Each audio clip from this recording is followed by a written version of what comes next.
Eh,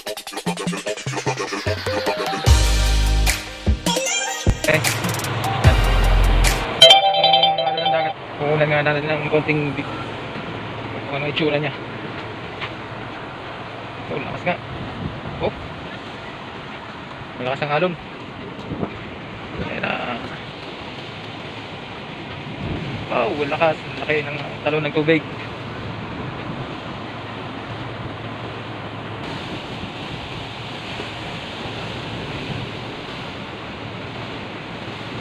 Lalaki ng alon, oh. Nasampa sa dito sa dike. Bababa ko na yung aking wing van kasi ilipat kami doon sa kabilang babaan.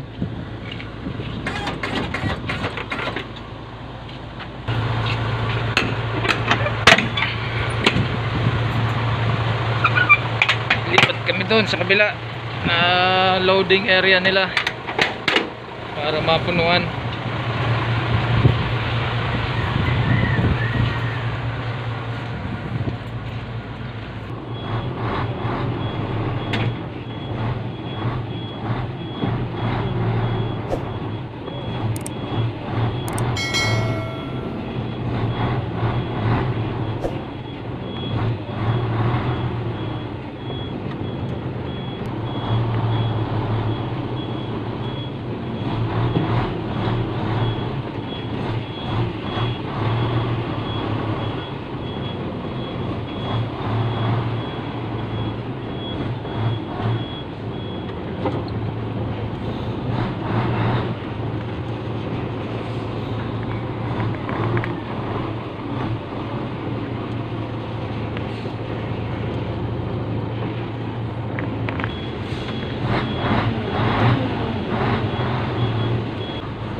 Gabi.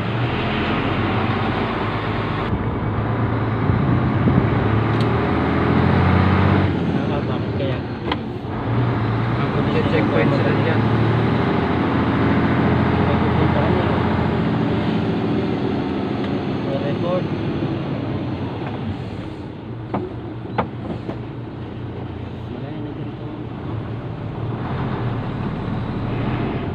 May ano sila yata.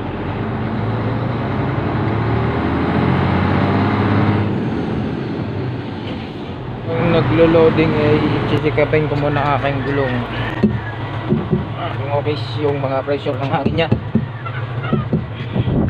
Okay naman. Parang itong santo ay okay naman pala sa left side. Kumpulin yung pressure ng hangin.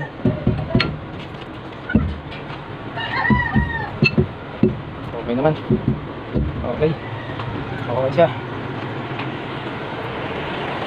Ito, ano pang galing? Yung secondary clutch, sisilitin ko rin kung walang tagat. Ito, okay naman siya. Silipin nyo yung mga ano niya, walang tagas na fluid, yung bawat tulong. Yan yung mga dapat na gawin para sa yung kaligtasan rin naman yun eh. Yung mga dapat ginagawa sa pag-check up sa mga truck, lahat ng gulong sisilipin kung walang tagas na fluid. Sisilipin lahat. Okay naman siya. Nahan na siya. Pati yung propeller, baka siya yung may luwag. Yan, napaka-importante din yan. Yan, yan na ako dito sa loob. Loob ng aking unit. Meron nga pala akong gustong ipakita sa ano. Switch muna yung aking aircon para malamig. Yeah. Switch muna siya ng AC. Tapos number 2. Okay. Malamig na siya.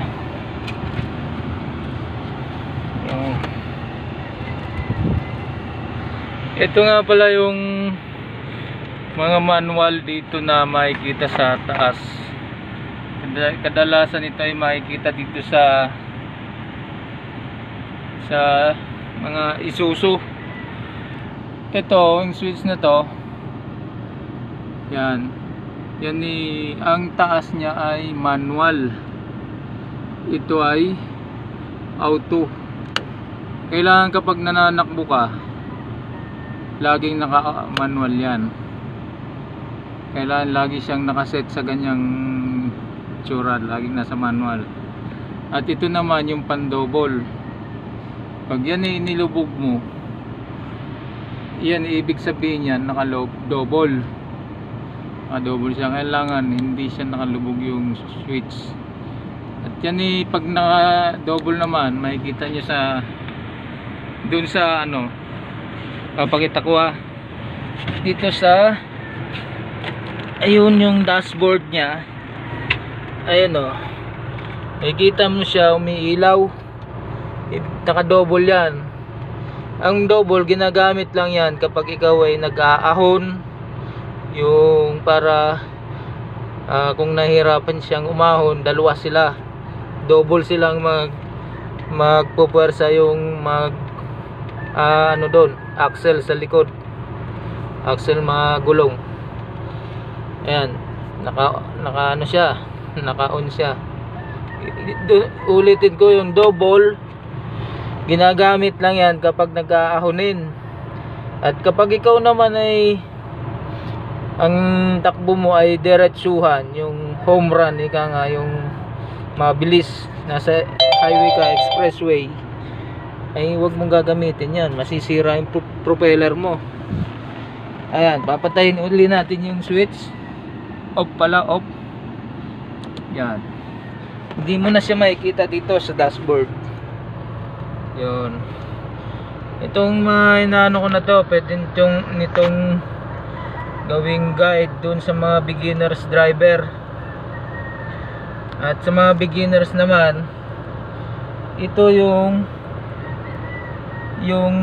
ano ng hangin. Yan, kailangan lagi siyang nasa ganyang 9. Temperature ng tubig, diesel gauge, tapos hangin, air pressure, ika nga kung English. Ba tawag dito, speedometer. Ayan, yan siya. Yan na makikita mo dito sa 6WF1 Isuzu. I-off ko muna ang aking ilaw kasi maliwanag naman eh. Ayan, kung mapapansin nyo, may mga dala-dala na akong electric pan, rice cooker, water jug. Yung iba nandito na yung mga plato, mga box, lalagyan ng speaker pagka gusto kong magpatugtog ng medyo maganda-ganda. Ito ginagamit ko, i-bluetooth ko lang siya, mumurahin lang yan pero okay lang basta may magamit. Tapos ayun pa, mayroong pang heater dito para sa tubig. Ito na itsura ng truck ko. Ito magulo, pangalawang bahay ko na kasi ito eh, kaya maraming gamit na akong mga dala-dala dito dahil bibihira makauwi ng bahay. Yan, may electric pan din ako dyan na ito naman ay para sa battery, na-connect sa battery. Yan, yun, yan, magana siya. Off ko na lang muna, pati yung aircon ko off ko na lang muna ulit at ako'y bababa na ulit sa baba. Okay, baba na ako. Titingnan ko yung niloloading ng mga tao doon, kung ano ng status ng kanilang pagkakarga.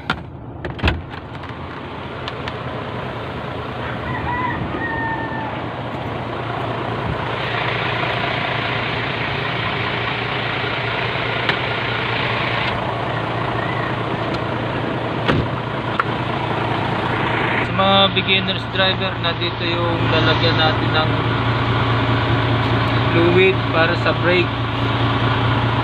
Ito yung sa battery, at ito yung tangke ng hangin, dalawa yan sila oh. At saka ito yung sekreto rin, kailangan mo tong pasisingawin kapag may tubig na lumabas. Ibig sabihin yung preno mo kasi mahina ng talab. ito ay walang tubig, malakas yung aking preno. Kapag mahina nang nararamdaman mo sa preno mo, pasingawin mo to, may tubig yan, lalabas dyan. Ikaw.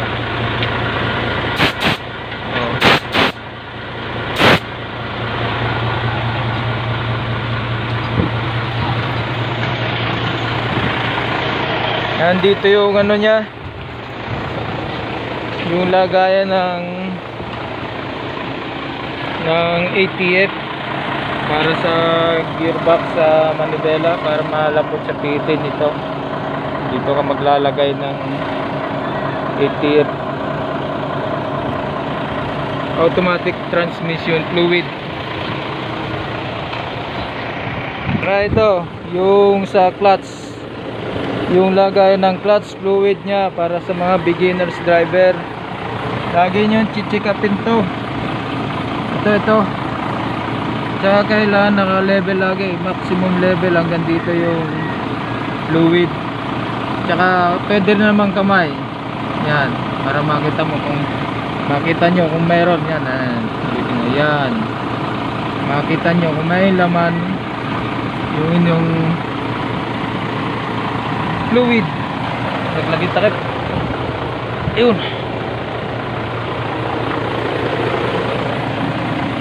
Ito naman ay para sa wiper. Ito ang tubig na to. Kailan lagi nyo lalagyan ng tubig to.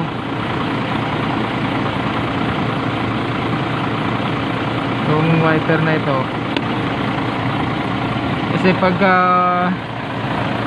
yung inyong windshield ay yung windshield pagka madumi, pwede nyo yung i-switch doon yung para lumabas yung tubig, mahugasan yung windshield nyo para luminaw. At ito yung sa dipstick oil, mag-check up ka ng langis, laging kailangan naka-level. Ayan o, yan, makikita nyo yan. Ito yung level, makikita nyo. Ito yan, may unang butas, pangalawang butas. Kailangan laging nandyan yung level ng langis nyo. Yan, sa mga beginners driver, ito yung lagi yung importanteng sine-check. Baka matuyuan na ng langis yung makina nun, naku, yari, makakatok, lagot kay bossing. At doon naman sa mga veteranong driver, saludo ako sa inyo. At ika nga kayo nga yung mga magagaling na. Baga yung mga beginners nating driver ngayon na bagong natututo, ay turo natin yung mga kaalaman. Kaya para marami silang alam, para yan sa kanilang pagmamaneho maging safety. Ayan, i-ready ko na yung gagamiting strap o binder.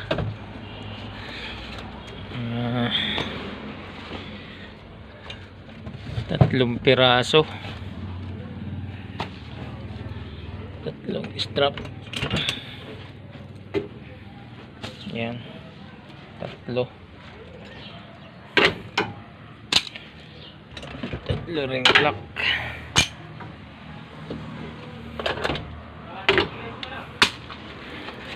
Yan, para mamaya pagsara ng alis na ako dun sa aking pinagkargahan. On the way na ako papunta sa aming garahe sa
diretso.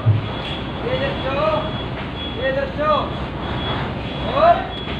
Okay, bossing, kaliwa. Sagad, sagad, bossing, sagad. Isa. Kaliwa, kaliwa.